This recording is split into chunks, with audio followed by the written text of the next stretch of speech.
आज आपण खानदेश स्पेशल असे वडे बनवणार आहोत, जे की उडदाच्या डाळीचे आहेत. बनवायला खूप सोपे आहेत आणि ते तुम्ही बघू शकताय ते छान असे फुगलेले सुद्धा आहेत.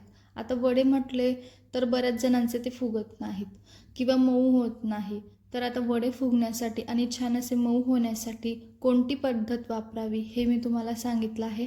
आणि सर्वात शेवटी मी तुम्हाला एक टिपसुद्धा सांगितली की ज्याने वडे खूप छान असे फुगतात. तर व्हिडिओ शेवटपर्यंत नक्की बघा आणि तुम्ही जर चॅनलला सबस्क्राईब केलं नसेल तर चॅनलला सबस्क्राईब करा.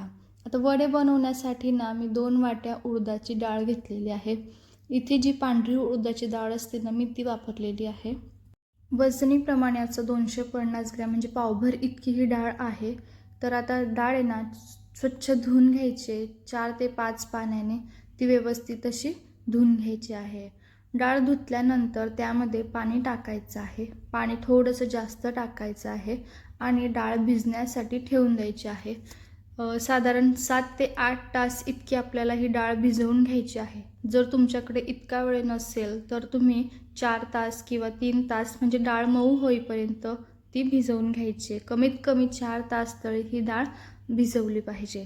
आता डाळ आहे ना छान अशी भिजलेली आहे, ती फुललीसुद्धा आहे. तुम्ही इथे बघू शकताय. तर डाळ आहे ना मस्त अशी भिजली. आता यातनं पाणी काढून घ्यायचं आहे आणि दुसरं पाणी टाकून 2 ते 3 वेळेस छान अशी डाळ स्वच्छ धुवून घ्यायची आहे. डाळ व्यवस्थित चोळून धुवून घ्यायची आहे.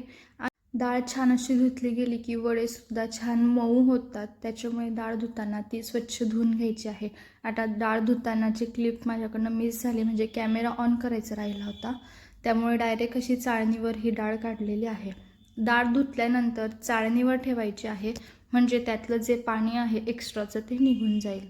आता वड्यांमध्ये टाकायला मी इथे 12-13 हिरव्या मिरच्या घेतलेल्या आहेत, 2 लसणाचे कांदे घेतलेले आहेत, 2 चमचे शोप घेतलेली, 2 चमचे धणे घेतलेले आहे आणि 2 चमचे जिरे घेतलेले आहे.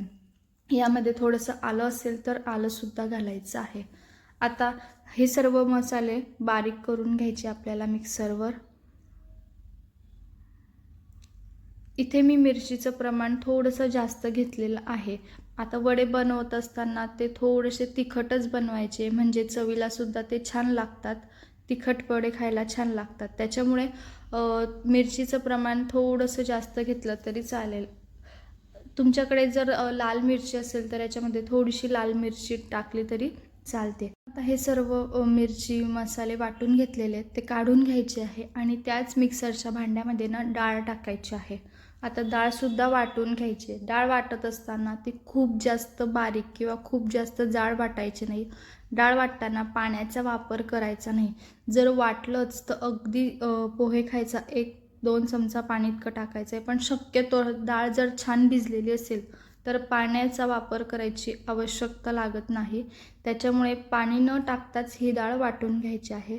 तर इथे तुम्ही बघू शकता खूप जास्त जाड किंवा खूप जास्त अशी एकदम प्लेन डाळ वाटलेली नाही आहे. थोडीशी ती जाडसर ठेवलेली आहे. आता सर्व डाळ ना मी वाटून घेतलेली आहे. इथे पाण्याचा वापर मी अजिबात केलेला नाही आहे. तर डाळ वाटताना ती व्यवस्थित अशी वाटून घ्यायची आहे. त्यानंतर ती अशी फेटून घ्यायची हाताने, म्हणजे आपण जेवढी डाळ फेटू तेवढी ती हलकी होते. थोडीशी डाळ फेटून घेतली की त्यामध्ये जे मिरची आणि धणे वगैरे आपण वाटून घेतलेले होते ते याच्यामध्ये टाकायचे आहे आणि मिक्स करून घ्यायचं आहे.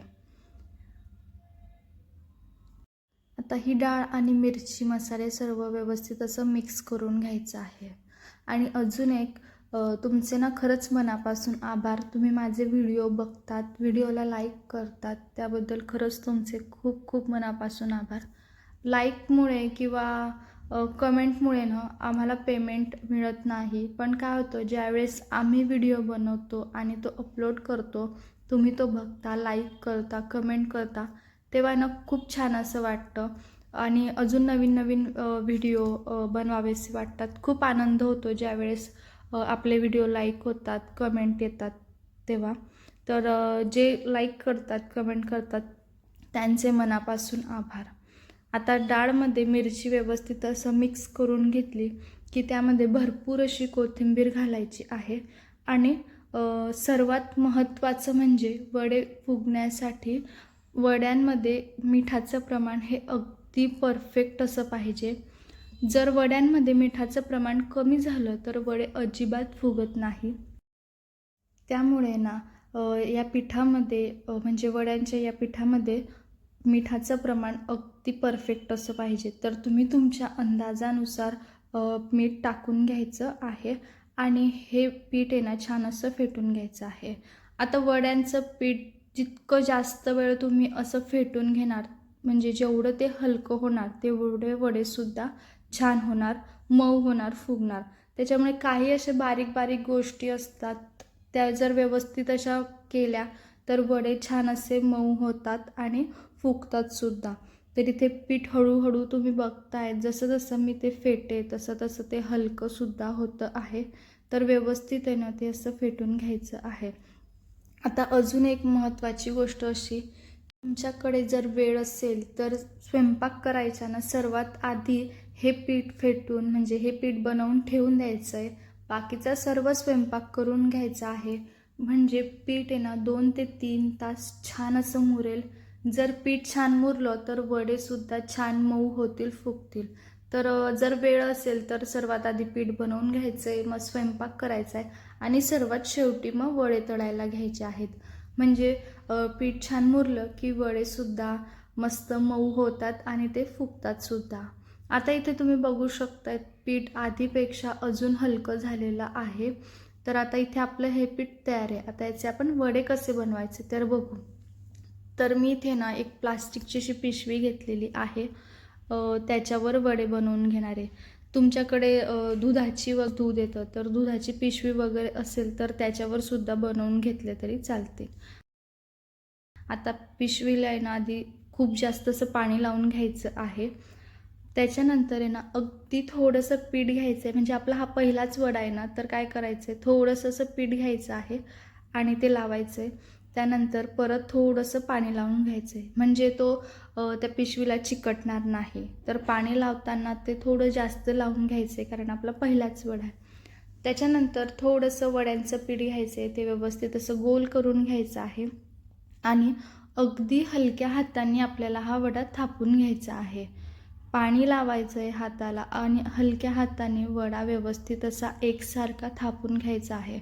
खूप जास्त जाड किंवा खूप जास्त बारीक असा तो थापायचा नाही आहे.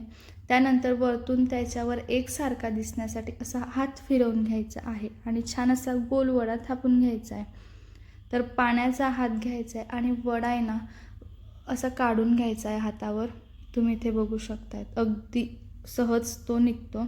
हातावर जी वरची साईड आहे ना ती तेलात टाकायची, म्हणजे तेलात टाकत असताना ती खाली पाहिजे. तर वडा इथे तुम्ही बघू शकताय, वडा असा तेलात टाकायचा आहे. तर वडा तेलात टाकत असताना तेल छान असं गरम पाहिजे. गॅसची फ्लेम ही ना मोठी ठेवायची आहे, म्हणजे फुल ठेवायची आहे आणि तेलात वडा टाकल्यानंतर थोडीशी ती मध्यम करून घ्यायची आहे. लगेचच झाऱ्याने तो पलटवायचा नाही आहे. तो छान आधी असा वर येऊ द्यायचा आहे. वडा वर आला की झाऱ्याने त्याच्या कडानं अशा खाली तेलात टाकायच्या आहेत, म्हणजे तो व्यवस्थित असा फुगतो आणि वरतून त्यावर तेल टाकायचं आहे. आता ही अगदी छोटीशी टिप, वडा तेलात टाकल्यानंतर त्यावर ना असं तेल टाकत जायचं आहे, म्हणजे वडा छान असा फुगतो. आता वडा फुगला की एका साईडने व्यवस्थित तळला गेला की तो पलटून घ्यायचा आहे आणि तुम्ही ते बघू शकतात वडा किती जास्त असा तो फुगलेला आहे. छान असा तो तळून घ्यायचा आहे. वडा आहे ना खूप जास्त असा पलटवून घ्यायचा आणि एका साईडने तो तळला गेला की दुसऱ्या साईडने सुद्धा तळून घ्यायचा आहे आणि लगेचच आपल्याला तेलातून काढून घ्यायचा आहे. याच्यामुळे ना वडा अजिबात तेलकट होत नाही. आता ही सुद्धा महत्त्वाची आणि अगदी छोटीशी अशी टिप होती. अशा बारीक बारीक गोष्टींकडे लक्ष दिलं ना, व्यवस्थित असं केलं तर वडे छान होतात. अजून एक वडा तळून दाखवते. आणि हां, सर्वात महत्त्वाचं म्हणजे वडा तेलात टाकत असताना काळजी घ्यायची आहे. त्याला आपण पाणी लावलेलं आहे, तर तेल हातावर उडू नये याची काळजी घ्यायची आहे. तर इथे तुम्ही बघू शकताय दुसरा वडासुद्धा तेलामध्ये टाकलेला आहे. त्याच्यावर असं तेल टाकत जायचं आहे. तेल टाकल्यानंतर छान असा तो फुगतो. बघा, छान असा फुगलेला आहे. सेम याच पद्धतीने वडे बनवून घ्यायचे आहेत सर्व. आता हे वडे तुम्ही दहीसोबत खाऊ शकता आणि कढीसोबतसुद्धा हे वडे ना खूप जास्त छान लागतात. जर खानदेशी कढीची रेसिपी तुम्हाला पाहिजे असेल तर कमेंटमध्ये नक्की सांगा. मी ती कढीची रेसिपीसुद्धा तुमच्यासोबत शेअर करेल आणि अजून कोणत्या रेसिपीज तुम्हाला पाहिजे असतील तर त्यासुद्धा कमेंटमध्ये नक्की सांगा. मी त्या रेसिपीज सुद्धा तुमच्यासोबत आहे ना शेअर करेल. तर छान असे वडे इथे तयार झालेले आहेत. तर कशी वाटली तुम्हाला आजची ही रेसिपी नक्की सांगा. आवडल्यास लाईक करा, व्हिडिओ जास्तीत जास्त शेअर करा. तुम्ही चॅनलवर नवीन असाल किंवा चॅनलला सबस्क्राईब केलेलं असेल तर चॅनलला सुद्धा सबस्क्राईब करायला अजिबात विसरू नका. धन्यवाद.